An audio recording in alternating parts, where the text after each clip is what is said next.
New at 11, a Florida woman with more than 50 half-brothers and sisters is on a mission to track them down. She tells ABC Action News reporter Andrea Lyon they all share the same father who donated his sperm to a bank decades ago. And I love it. I love being a big sister. The typical American family is not this story. The more the merrier, honestly. Kiani Arroyo is an only child, sort of.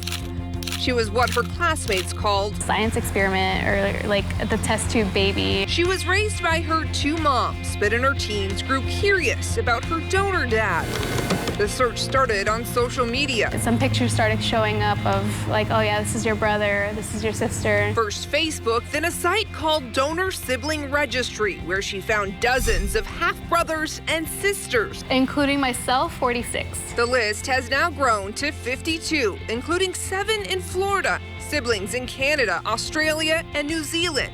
The youngest just 1 year old. But it's crazy that there's so many of us. Kiani loves her new big family, but not all of her siblings feel the same. Not that great to say I'm a part of a donor family. Alana and Joanna, Tampa twins and Kiani's half-sisters. Alana says she wants limits on how many children a donor can father. It's kind of hard to say. There obviously should be regulations, should be like a limited number, but it's like, who are we to say you can't have this person as your dad? ABC Action News found when it comes to sperm donations, U.S. regulations are few and there are no limits set by the government.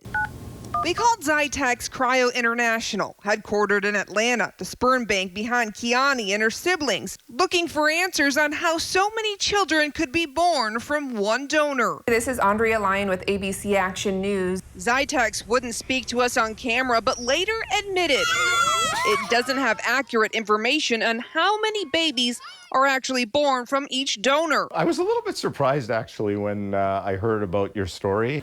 Shane Plosker, IVF director at the University of South Florida, says a high number of donor births is more of a moral issue than medical risk. Whether it's safe ethically or whether we feel comfortable with that, that's a whole different story. For Kiani, her search continues. I won't know the total amount, and I might never know. Zytex couldn't tell us how many siblings Kiani actually has. But after we contacted them, the company pledged to change its policy. Previously, the company had no cap in the U.S., saying how many kids could be born to each single donor. Now the company says it's limiting each donor to 15 families in the U.S. and 25 worldwide. Daddy Duck's coming. For Kiani, it's become less about numbers My goal is to meet everyone. and more about getting to know her new relatives. One day I can plan a family reunion and have everyone show up. Andrea Lyon, ABC Action News. Wow, what a story. We reached out to the donor dad for an interview, but he did say no. So you may be wondering, with so many half-brothers and sisters, is there a risk of marrying a sibling? We have the answer to that on abcactionnews.com.